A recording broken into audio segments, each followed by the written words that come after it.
Now, given that Jon Favreau, George Lucas, and Dave Filoni are all working together as a trio, as a team, if you will, to really bring Star Wars back to the way that it used to be, there are also a lot of other things happening at the other end of the spectrum on, of course, Kathleen Kennedy's end with the Acolyte and Skeleton Crew that will be shifting away from the vision of George Lucas and his philosophy of Star Wars.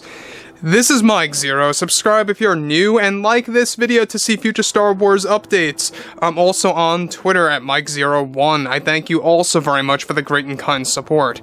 Now, given that, of course, we have Ahsoka Season 1 dropping this August, that's really going to set up the next phase of Star Wars, as I like to call it, because it's really going to set up the whole story of Thrawn, heir to the Empire, and a lot of other tidbits thrown in there as well, related to the unknown regions. But apart from all of this, we know that Jon and Dave are doing very big things by cherry-picking a lot of aspects from Star Wars Legends, and finding avenues or finding pathways to bring back as many of the legacy characters as possible, not just in Ahsoka Season 1, but also in Season 2, which, by the way, is indeed in the works and will be following up in 2025. Now, with that being all put out there and said, what's really intriguing has a lot to do with what Dave Filoni has planned, as well as George Lucas for the second season of Ahsoka, and how a lot of it is going to wrap together in the WBW, also known as the World Between Worlds, as well as big story elements related to both Anakin and Kenobi. Let's dive right into this. Now, one thing about the Ahsoka series that we do know is that it's going to be labeled as a fantasy genre. It's going to have that fantasy style to it. If you guys like Pirates of the Caribbean or anything like that, where they go on a quest, they find lore, they discover lore, and that specific type of lore has a very special ability, it's going to be stuff like that in the Ahsoka series. Now, with Dave and Jon already working on numerous Star Wars projects, one of which is well into the storyboarding phase, that's going to expand the story of Ahsoka greatly. This creative development also involved George Lucas as well. It's noted that one of the major pieces that are, of course, being created for the second season of Ahsoka is set to explore the world between worlds in a great way that's going to serve as a big lesson for Ahsoka. Now, the storyboards created by Filoni included a series of illustrations, somewhere Ahsoka visits the world between worlds at some point during the middle of the actual season, where she then meets up with the Force ghosts of Anakin, Kenobi, and Yoda. Now, this is described to be their Force ghosts appearing before her inside of the world between worlds to teach her and guide her on how to become one with the Force if and when her time comes to an end. Now, George Lucas is said to be directing this scene alone and will be writing, of course, with Dave Filoni. The scene is said to be the first ever live-action moment in which Force Ghosts will be teaching a mortal on how to become one with the Force. Now, let me just stop right here for one moment. Now, one thing that I find the most intriguing about this is how we are going to have a very big moment between Anakin, Obi-Wan, and Yoda meeting up with Ahsoka, who at this point in time is still alive and well. Now, we already know that Dave Filoni teased a couple of weeks ago about Ahsoka's death and how they are going to actually explore that in the future, but not in the near future, but more so the distant future. You know, they got quite a long ways to go until they want to make that decision on how she is that Force Ghost voice in the Ahsoka Tano, or should I say in The Rise of Skywalker as Ahsoka. Now, the thing about all of this, too, is that we know that Hayden Christensen is going to be a part of the second season of Ahsoka.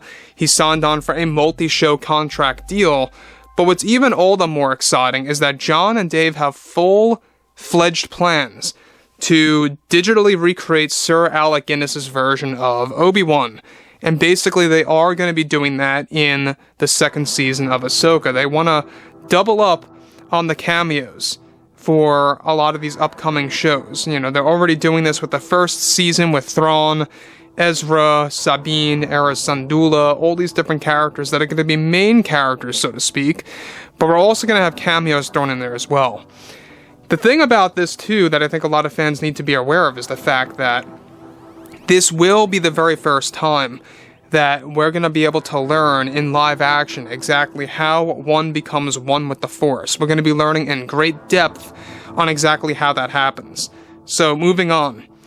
Now, this is going to be a big moment between both Anakin and Ahsoka. Hayden and Rosario have already been rehearsing this scene, as Filoni wants to begin filming this season by sometime in early 2024. The plan by Filoni is that the Wills, who are godlike creatures, are going to play a role in the lore on how one is able to become a part of the astral plane, which is another word for the netherworld. The visuals for this scene are planned to be very dark and glowy. Even Qui-Gon's voice is planned to pitch into the actual lesson as they train Ahsoka on how to do this properly. However, as of now, Qui-Gon is not planned to appear just yet, and could be changed once the script is written.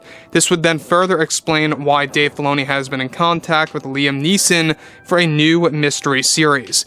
Again, we know that Liam Neeson too signed on for a multi-show contract deal with Lucasfilm, and though it may not be that he's returning in major ways, he's going to be returning as multiple cameos or doing a lot of voiceover work. That's what Liam Neeson signed on for, and this would most certainly explain just that.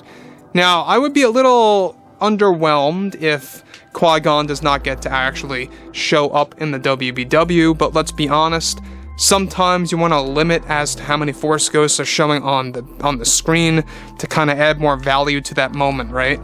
That's just my take on things, so I'm not really having too much of a problem with them choosing, if they do make it final, to keep him as a voice. Now, on top of that, new unused John Williams music is planned to be used for Anakin and Ahsoka meeting up again, as Anakin teaches her with the help of Kenobi and Yoda. So once again, we are going to be getting brand new music that we have never heard before by John Williams that was supposed to be used in past projects that's now going to be applied in the second season of Ahsoka. So by the way, just to be very clear, all of this that we're talking about is for the second season of Ahsoka, not this year's season of Ahsoka. It's in the storyboarding phase right now, in the notes phase, and a script is going to begin, of course, writing by Dave Filoni by this summer, which is, by the way, not far off at all. There's a lot of things happening with that. And it's going to continue the story of Thrawn and Ezra. We also know that there's a spin-off series that's going to actually explore what happened to both Thrawn and Ezra after Rebels Season 4. So that's going to be like a little spin-off series that John and Dave are prepping as we speak. But I digress. What I like so much about this is that we have Hayden as Anakin coming back as a Force Ghost, teaching Ahsoka how to become one with the Force, and how he's going to play a role in that. The digital recreation of Sir Alec Guinness you have to be very careful with. Given that they have a lot of archived footage, I have no doubt in my mind that it's going to be flawless or near flawless. I'm very much optimistic about that, because it's a Force Ghost. It's not like they have to digitally recreate Alec Guinness as if he is flesh and blood, so it's going to be easier. So yeah, I would like to hear what you guys have to really say about this entire sequence that's in the early stages right now. And if you guys did enjoy the content for today, make sure to drop a thumbs up on this video to support the channel. I thank you all so very much for the kind support, and I'll catch you guys next time.